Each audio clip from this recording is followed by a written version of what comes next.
Qu'est-ce que tu nous prépares pour cet après-midi? On va faire un pudding chômeur.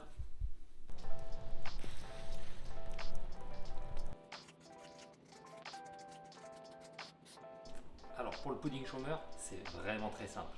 On va avoir besoin de quelques ingrédients quand même. Donc on va prendre...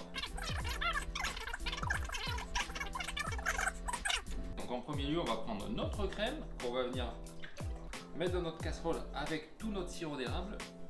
Et ça, on va devoir le faire bouillir. Crème sirop d'érable, on va le mettre à bouillir. Il faudra que ça boue pendant 1 minute, pas plus. Et en attendant, hop, on va aussi mettre notre four à préchauffer. Donc quand on voit que ça commence à bouillir, là comme ça, on va baisser un tout petit peu le feu, mais on va le garder sous contrôle pendant 1 minute. Donc là maintenant, on va prendre notre sucre dans un bol avec notre beurre ou la margarine, comme vous le sentez. Et on va venir fouetter le tout. On va venir ajouter notre œuf entier en une seule fois et on refouette le mélange. Donc là, on va mélanger nos produits secs. Donc on va avoir un petit peu de sel qu'on va mettre dans notre farine, un petit peu de levure. Hop. Donc là, très simple, on prend nos produits secs, donc notre farine, sel et levure. On va venir l'ajouter directement à notre premier mélange. Donc là maintenant, on va venir ajouter notre lait. Hop. On va venir verser le tout sur notre pâte. Et l'idée là, ça va être d'essayer de tout incorporer, mais sans trop travailler la pâte. Faut que ça soit, faut pas que ça ressemble à une belle pâte. Et une fois que c'est suffisamment incorporé, hop, j'arrête tout.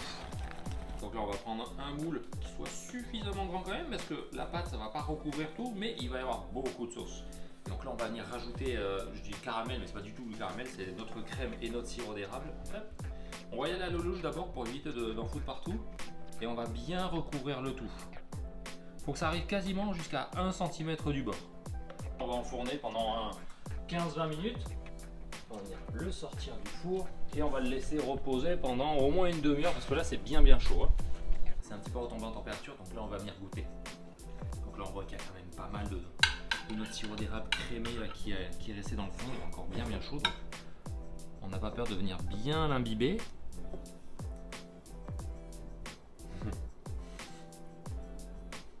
C'est cochon.